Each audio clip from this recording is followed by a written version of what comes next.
ಎಲ್ರಿಗೂ ನಮಸ್ಕಾರ. ರಾಮನ ಅವತಾರ ರಿಷಿ ಅವರು ಆಕ್ಟ್ ಮಾಡಿರುವಂತಹ ಒಂದು ವಂಡರ್ಫುಲ್ ಆಗಿರುವಂತಹ ಸಿನಿಮಾ. ಕನ್ನಡ ಸಿನಿಮಾನ ಥಿಯೇಟರ್ಗೆ ಹೋಗಿ ಎಲ್ಲರೂ ಸಿನಿಮಾ ನೋಡಿದ್ರೇನೆ ಚೆನ್ನಾಗಿದೆಯಾ ಇಲ್ವಾ ಅನ್ನೋದು ಗೊತ್ತಾಗೋದು. ಸೊ ಹಾಗಾಗಿ ಹೊಸದಾಗಿ ಒಂದು ಪ್ರಯತ್ನ ಮಾಡಿದ್ದಾರೆ. ಅಂಡ್ ಪ್ರಣೀತಾ ಅವರ ಕಂಬ್ಯಾಕ್ ಕೂಡ ಸೊ ತುಂಬಾ ಚೆನ್ನಾಗಿ ಆಕ್ಟ್ ಮಾಡಿದ್ದಾರೆ ಅಂತ ಹೇಳ್ಬೋದು. ಅಂಡ್ ಹೊಸ ಸ್ಟೈಲಲ್ಲಿ ಆಕ್ಟ್ ಮಾಡುವಂತ ಪ್ರಯತ್ನ ಪಟ್ಟಿದ್ದಾರೆ. ಅಂಡ್ ಆಲ್ಸೋ ಮ್ಯೂಸಿಕ್ ತುಂಬಾ ಚೆನ್ನಾಗಿದೆ ಸಿನಿಮಾದಲ್ಲಿ. ಒಂದು ಯೂನಿಕ್ ಕಾನ್ಸೆಪ್ಟ್ ಅನ್ನ ಜನರಲ್ ಆಗಿ ನಡೆಯುವಂತ ವಿಷಯನೇ, ಬಟ್ ಅದು ಯುನಿಕ್ ಆಗಿದ್ರೆ ಹೇಗಿರುತ್ತೆ ಅನ್ನೋದನ್ನ ನೀವು ರಾಮನ ಅವತಾರ ಸಿನಿಮಾದಲ್ಲಿ ನೋಡ್ಬೋದು. ಅಂಡ್ ಡೈರೆಕ್ಟರ್ ವಿಕಾಸ್ ಅವರು it's a very good job. ಚೆನ್ನಾಗಿ ಎಲ್ಲರೂ ಕೈಯಲ್ಲೂ ಆಕ್ಟ್ ಮಾಡಿಸಿದ್ದಾರೆ ಅಂತ ಹೇಳ್ಬೋದು. ಅಂಡ್ ಒಂದೊಂದು ವಿಚಾರದಲ್ಲೂ ಒಬ್ರ ಲೈಫ್ ನಲ್ಲಿ ಒಬ್ರು ಲೀಡರ್ ಆಗ್ಬೇಕಂತ ಹೊರಟಾಗ ಏನಾಗುತ್ತೆ, ಬ್ಯಾಡ್ ಇಂಟೆನ್ಷನ್ ಇಲ್ಲ ಅಂತಂದ್ರೂ ಕೂಡ ಪಾಪ ಕೆಲವೊಬ್ರು ಕಾಲು ಎಳಿಯೋದಕ್ಕೆ ಸಿಚುವೇಶನ್ ಕಾಯ್ತಾ ಇರುತ್ತೆ ಅಥವಾ ಜನರು ಕಾಯ್ತಾ ಇರ್ತಾರೆ. ಆ ತರದ್ದು ಒಂದು ರಾಮನ ಕ್ಯಾರೆಕ್ಟರ್ ಅಲ್ಲಿ ನೋಡ್ಬೋದು. ಅಂಡ್ ಹೆಸರೇ ಗೊತ್ತಿಲ್ದಿರೆ ಪ್ರೀತಿ ಮಾಡುವಂತ ಒಂದು ರೀತಿನ ನೀವು ಈ ಸಿನಿಮಾದಲ್ಲಿ ನೋಡಬಹುದು. So all the very best to the whole team. ಆಗಿದ್ದೀವಿ. ನಮ್ಮ ಫಿಲ್ಮ್ ರಾಮನ ಅವತಾರ ಫೈನಲಿ ನಾಳೆ ರಿಲೀಸ್ ಆಗ್ತಾ ಇದೆ. ಇವಾಗ ಪ್ರೀಮಿಯರ್ ಶೋ ಆಯಿತು.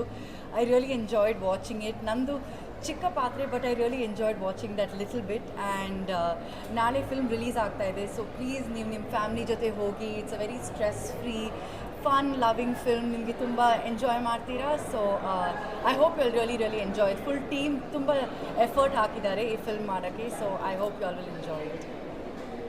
ಒಂದು ಅದ್ಭುತವಾಗಿರೋದು ಸಿನಿಮಾ ನೋಡಿದ್ದೀವಿ. ತುಂಬ ಖುಷಿ ಆಗ್ತಾ ಇದೆ. ರಾಮನ ಅವತಾರ I think when we talk about uniqueness, when we talk about freshness, ಅದೆಲ್ಲ ಎಲಿಮೆಂಟ್ಸ್ ಇದೆ ಸಿನಿಮಾದಲ್ಲಿ. ನಾನು ಬರೀ ಪ್ರೇಕ್ಷಕರ ಹತ್ರ ಒಂದೇ ಒಂದು ರಿಕ್ವೆಸ್ಟ್ ಮಾಡೋಕ್ಕೆ ಇಷ್ಟಪಡ್ತೀನಿ. ದಯವಿಟ್ಟು ಸಿನಿಮಾ ಥಿಯೇಟರ್ಸ್ ಹೋಗಿ ಸಿನಿಮಾ ನೋಡಿ. ಯಾಕಂದರೆ ನಮ್ಮ ಒಬ್ಬ ಕಲಾವಿದನಾಗಿ, ಒಬ್ಬ ಪ್ರೊಡ್ಯೂಸರ್ ಆಗಿ, ಒಬ್ಬ ಡೈರೆಕ್ಟರ್ ಆಗಿ ಎಲ್ಲರೂ ತುಂಬ ಕಷ್ಟಪಟ್ಟಿರ್ತಾರೆ. ಆ್ಯಂಡ್ ಒಂದು ಸಿನಿಮಾದು ಎಕ್ಸ್ಪೀರಿಯನ್ಸ್, ಹೊಸೊಬ್ಬರು ಆಗಲಿ ಸೀನಿಯರ್ಸ್ ಆಗಲಿ, ಒಂದು ಸಿನಿಮಾದು ಎಕ್ಸ್ಪೀರಿಯನ್ಸ್ ಯಾವತ್ತೂ ಥಿಯೇಟರಲ್ಲಿ ಬೆಸ್ಟ್ ಬರೋದು. Everybody in the film has done a fantastic job. Rishi's done amazingly well. Pranita is looking really nice in the film. She's performed really well. ನಿಜವಾಗ್ಲೂ ಒಂದು ಬೇರೆ ರೀತಿಯಾದ ಸಿನಿಮಾ ಅಂತ ಹೇಳ್ಬೋದು. ಚೆನ್ನಾಗಿದೆ. ನಮಗೆಲ್ರಿಗೂ ತುಂಬ ಇಷ್ಟ ಆಯಿತು. ನಿಮ್ಮೆಲ್ಲರ ಹತ್ರ ಪರ್ಸ್ನಲ್ ಕೇಳ್ಕೊತೀನಿ, ಸಿನಿಮಾ ಥಿಯೇಟರಲ್ಲಿ ಹೋಗಿ ಸಿನಿಮಾಗಳು ನೋಡಿ. Thank you. ಥರ ನೋಡ್ಕೊಂಬಂದೆ. ಕಾಮಿಡಿ ಕೇಪರು, ಒಳ್ಳೆ ಮನೋರಂಜನೆ ಇದೆ. ನನಗೆ ರಾಮಾಯಣಕ್ಕೂ ಈ ಸಿನಿಮಾದ ಅನಾಲಜಿ ಚೆನ್ನಾಗಿ ಮಾಡಿದ್ದಾರೆ ಡೈರೆಕ್ಟರ್ ವಿಕಾಸ್ ಅವರು. ಸ್ನೇಹಿತ ರಿಷಿ ಭಾಳ ಚೆನ್ನಾಗಿ ಅಭಿನಯಿಸಿದ್ದಾರೆ. ಇದು ಒಂದು ಸೆಕೆಂಡ್ ಹಾಫ್ ನನಗೆ ಎಂಜಾಯಬಲ್ ಅನಿಸ್ತು.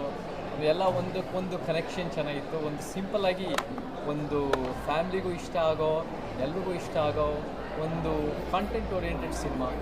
ಆ್ಯಂಡ್ ನಗ್ಸತ್ತೆ. ಆ್ಯಕ್ಟರ್ಸ್ಗಳೆಲ್ಲ ಚೆನ್ನಾಗಿ ಮಾಡಿದ್ದಾರೆ. ಡೈರೆಕ್ಟರು ಒಳ್ಳೆ ಪ್ರಯತ್ನ. ಮತ್ತು ಇದೇ ಥರ ನಮಗೆ ಕಾಂಟೆಂಟ್ ಓರಿಯೆಂಟೆಡ್ ಸಿನಿಮಾಗಳು ಬೆಳಿಬೇಕು. ಕಟ್ಕೊಳ್ಳಿ, ದೊಡ್ಡದು ಚಿಕ್ಕದು ಅಂತ ಅಲ್ಲ, ಅರ್ಥಪೂರ್ಣವಾದ ಸಿನಿಮಾಗಳು. ಯಾವ ಸಿನಿಮಾಗಳು ನಮಗೆ 2 ಗಂಟೆ ಕಾಲ ಮನೋರಂಜನೆ ಕೊಡುತ್ತೆ, ಅದೇ ನಮಗೆ ಉತ್ತಮ ಸಿನಿಮಾಗಳು. ಅಂಥ ಸಿನಿಮಾಗಳು ಬಂದಷ್ಟು, ಅಂಥ ಸಿನಿಮಾಗಳು ಗೆದ್ದಷ್ಟು ಕನ್ನಡ ಚಿತ್ರರಂಗ ಗೆಲ್ಲುತ್ತೆ. ಎಲ್ರಿಗೂ ನಮಸ್ಕಾರ. ಈಗ ತಾನೇ ರಾಮನ ಅವತಾರ ನೋಡ್ಕೊಂಬಂದೆ. ಸೊ ತುಂಬ ಚೆನ್ನಾಗಿ ಬ್ಲೆಂಡ್ ಮಾಡಿದ್ದಾರೆ. ಅಂದರೆ ನಮ್ಮ ರಾಮಾಯಣದ ಲೈನ್ ಇಟ್ಕೊಂಡು ಹೇಗೆ ರಾಮ ಕಷ್ಟಕ್ಕೆ ಹೋಗಿ ವನವಾಸ, ಅಂದರೆ ಅವ್ನು ತಪ್ಪು ಮಾಡದೇ ಇದ್ದರು ವನವಾಸಕ್ಕೆ ಹೋಗಿ ಅದರಿಂದ ಒಂದು, ಅಂದರೆ ರಾವಣನಂಥ ಒಂದು ನೆಗೆಟಿವ್ನ ಕಳಿತಾನೋ, ಅದೇ ರೀತಿ ಈ ಫಿಲಮಲ್ಲೂ ಒಂದೊಂದು ಪ್ಯಾಟ್ರನ್ನ ರಚಿಸ್ಕೊಂಡಿದ್ದಾರೆ. ಸೊ ಅಲ್ಲೊಂದು ಆಂಜನೇಯ ಇದ್ದಾನೆ, ಇಲ್ಲೂ ಒಂದು ಆಂಜನೇಯನ ಥರ ಫ್ರೆಂಡ್. ಸೊ ಒಂದು ಲೈನ್ನ ಈಗಿನ ಮಾಡರ್ನೈಸ್ ಮಾಡ್ಕೊಂಡು ತುಂಬ ಚೆನ್ನಾಗಿ ಮಾಡ್ಕೊಂಡಿದ್ದಾರೆ. ಜುಡಾ ಮ್ಯೂಸಿಕ್ ಸೂಪರ್ ಆಗಿದೆ. ಸಿನಿಮಾಟೋಗ್ರಫಿ ವಿಕಾಸ್ ಪಂಪಾವತಿ ಫಸ್ಟ್ ಸಿನಿಮಾದಲ್ಲೇ ಒಂದು ಬೇರೆ ಥರ ಹೇಳೋಕ್ಕೆ ಪ್ರಯತ್ನ ಪಟ್ಟಿದ್ದೀನಿ. ರಿಷಿ ಓವರಾಲ್ ತುಂಬ, ಅಂದರೆ ಇಡೀ ಸಿನಿಮಾ ಆಕ್ರಮಿಸ್ಕೊಂಡು ತುಂಬ ಚೆನ್ನಾಗಿ ಮಾಡಿದ್ದಾನೆ. ಮತ್ತು ಶುಭ್ರಾ ಮೇಡಮು, ಪ್ರಣೀತಾ ಮೇಡಮ್ ಇಬ್ಬರು ತುಂಬ ಚೆನ್ನಾಗಿ ಕಾಣಿಸ್ತಾರೆ. ಸೊ ಓವರಾಲ್ ಒಂದು ಫನ್ಫುಲ್ ವಾಚಬಲ್ ಮೂವಿ. ಸೊ ಎಲ್ಲರೂ ನೋಡಿ.